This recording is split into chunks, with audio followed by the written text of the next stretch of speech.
What's up guys, Aaron here, back with another video. Today's video is the full review of the Apple iPad Pro. Welcome back, and before we begin the review portion of the video, let's go ahead and take a closer look at the iPad itself. On the top front of the iPad Pro, we have a 1.2 megapixel camera with a f2.2 aperture capable of capturing 720p HD video. We also get Touch ID as well as dual microphones. On the bottom front of the device, we have our home button that houses Touch ID. On the back, we have an 8 megapixel rear eyesight camera with autofocus and an f2.4 aperture. On the bottom of the device, we have two built-in speakers as well as our lightning connector. On the top, we have a 3.5mm headphone jack, two more built-in speakers as well as our power sleep wake button. On the right side, we have our volume up and down buttons as well as a microphone. And on the left side, we have our smart connector.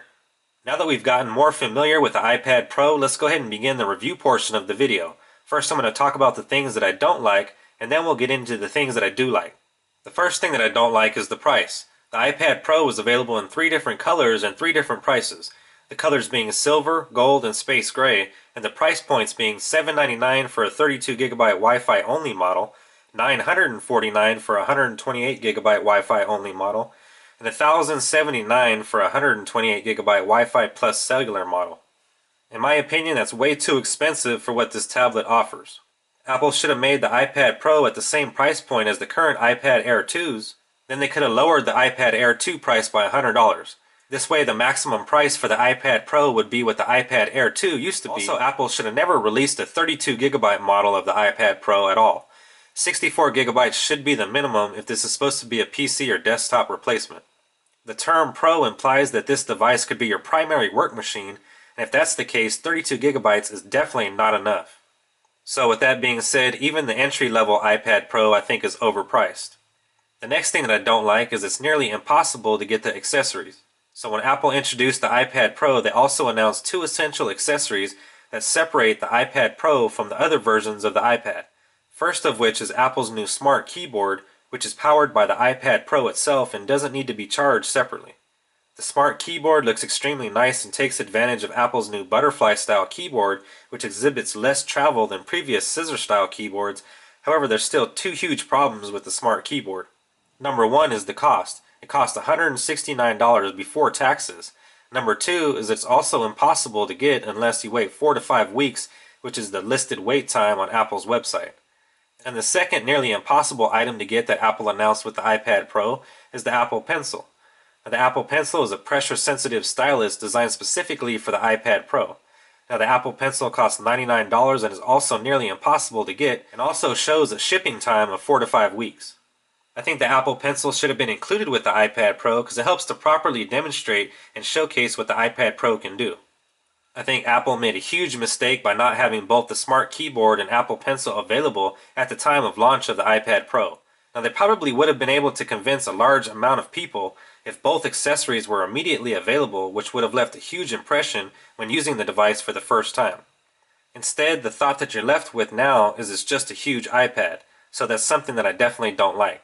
The next thing that I don't like, and I would have to say is another huge mistake made by Apple, is that there's no 3D touch. I've learned to really enjoy 3D touch on my iPhone 6s Plus, and I find myself pressing on the iPad Pro screen trying to initiate it. However, Apple has chosen not to include 3D touch in the first generation iPad Pro. I think the reason for this is that the iPad Pro was already in production and next to completion before they designed 3D touch, therefore missing the time frame of production for the iPad Pro. Now, another reason could be that they also had to implement a completely new technology, and that is the technology that they've designed for the new Apple Pencil.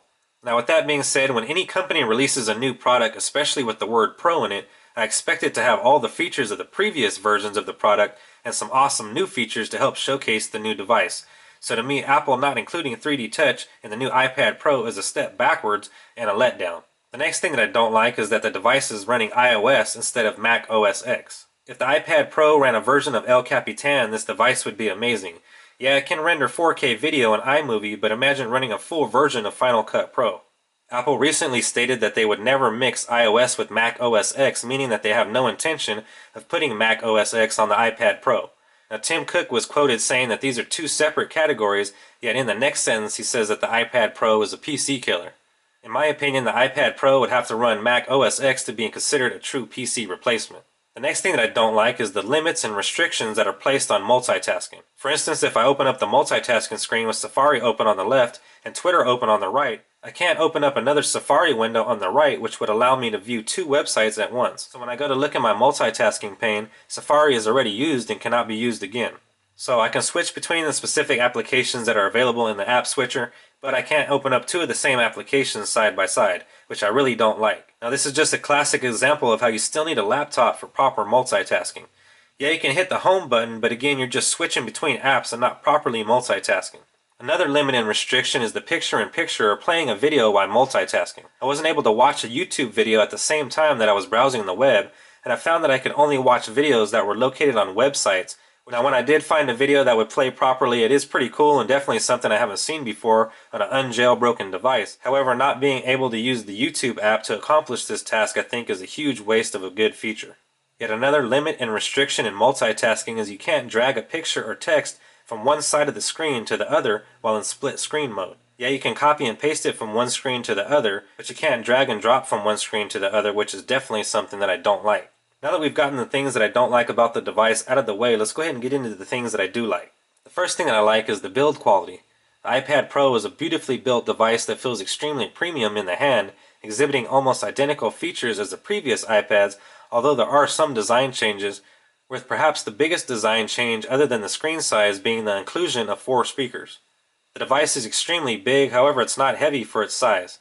And it's also very thin. The tablet fits in a 13-inch laptop bag for travel and is an absolute beast when it comes to multimedia consumption. Although the device is rather awkward to hold in portrait mode, I really like the build quality. The next thing that I like is the speed. The iPad Pro ships with Apple's new A9X processor, which is said to be 2 times faster than the previous generations in terms of graphics. The iPad Pro is also Apple's first device to have 4 gigabytes of RAM. Every task that you throw at the device is buttery smooth, whether it's playing a graphic-intensive game or rendering 4K video in iMovie. When gaming, the device exhibits no lag and no drop frames, and the color reproduction also remains excellent. The next thing that I like is the split-screen multitasking. Now I know this is an iOS 9 feature and not so much an iPad Pro feature. However, it is, in my opinion, the way it should be done on the iPad Pro. The split-screen feature seems natural on the iPad Pro, whereas devices like the iPad Air 2, or even worse, the iPad Mini, just can't handle it. As more app developers update their UI to support split-screen, the better the experience will get. So I enjoy multitasking on such a big screen. I'm excited to see other apps included into the native apps that will work with the split screen functionality. The next thing that I like is the sound quality. The iPad Pro has 4 stereo speakers that create an incredibly immersive display of sound, especially when watching movies or playing games. This is by far the loudest speaker system on any tablet, and they're not just loud but extremely clear as well. I think every iPad should have this type of speaker system included. So in terms of sound quality, I give the iPad Pro a solid 10. The next thing that I like is the screen real estate. The 12.9-inch IPS LCD display is absolutely beautiful, and seeing it so much larger than an iPad mini or even the iPad Air 2 is awesome. You can actually feel like you're holding a decapitated laptop with the screen directly in your hand. I can see how this tablet would be great for drawing, especially with the new Apple Pencil, and would also be great for presentations and for the use of virtual instruments. So, although some people say the screen is too big, I think it's a perfect size for both content creation as well as content consumption. The next thing that I like is the battery life. The iPad Pro has excellent battery life, especially considering it's powering such a huge LCD display and also supplying enough power to apply all 4 gigabytes of RAM towards rendering a 4K project in iMovie. Now, I charged the device the day I got it, and I've been using it to do everything from watch YouTube videos to answering emails to exporting 4K videos in iMovie. And after putting the device through those tasks and also using it for normal tasks, such as browsing the web and checking Twitter, I have to say that I've experienced around 10 hours of usage on a single charge. Next, should you upgrade from the iPad Air 2? Now, there's several reasons why you'd want to upgrade from the iPad Air 2 to the iPad Pro. Let's quickly run through them so you can decide for yourself if any of them matter to you. Number 1 is a bigger screen. Number 2 is better battery life. Number 3 is split screen multitasking on a screen that can fully utilize it. Next, a 4-speaker audio system. The ability to draw and sketch with the Apple Pencil, which by the way doesn't work on any other version of the iPad. So those are the main features and differences between the older versions of the iPad and the new iPad Pro. So if any of these are really appealing to you, then maybe you should consider purchasing the iPad Pro. Next, I want to answer some of the questions that I've been getting in regards to this device, with the first of which being, is the iPad Pro a PC or laptop killer and true replacement? And for me, the answer is no. To me, a tablet can never be a laptop replacement unless it's running a desktop OS rather than a mobile OS, and in my opinion, Microsoft comes the closest to achieving this with the Surface Pro lineup. The next question that I've been getting asked a lot is it too big? And the answer to that is it depends on what you're trying to do with it. So is it too big to take pictures with? Yes. Is it too big to carry around on a daily basis? I think so. Is it too big to play games on or do everyday tasks on at home or in the office? No. In my opinion, this is a device you would mainly leave at home rather than taking with you. Now, I'm not saying that it's too big to take with you. As I stated before, it will easily fit in a 13-inch laptop bag. However, it's definitely less portable than any other iPad. Just a quick update, guys. I had to travel high and low to track down the Apple Pencil. However, I finally got one. Now, I made a complete video on everything that comes in the box and how the Apple Pencil works. I will have that video linked down below. But the Apple Pencil is a pressure-sensitive stylus designed specifically for the iPad Pro.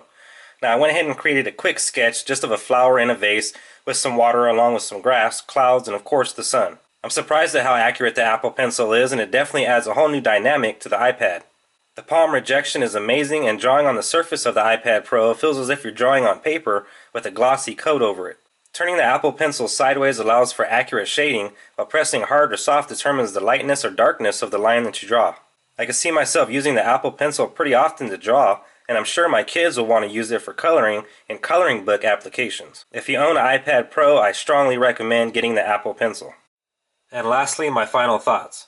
The iPad Pro is an excellently built device and the software runs buttery smooth. However, with that being said, this device isn't for everyone. The iPad Pro is certainly capable of handling strenuous tasks and is also a beautiful canvas to create artwork with the Apple Pencil. Both the front and back cameras work excellent, Touch ID and Siri work excellent as well.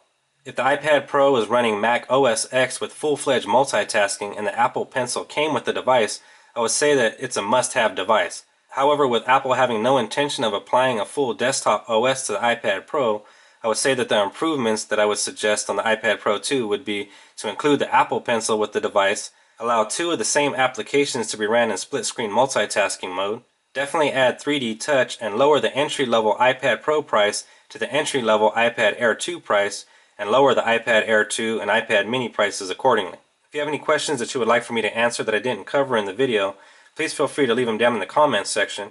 Anyways guys, that's going to do it for me in this video. If you have not yet subscribed to the channel, now's a great time to hit that subscribe button and you will be notified in your inbox every time I upload a new video. Don't forget to drop a like down below and leave a comment down in the comment section.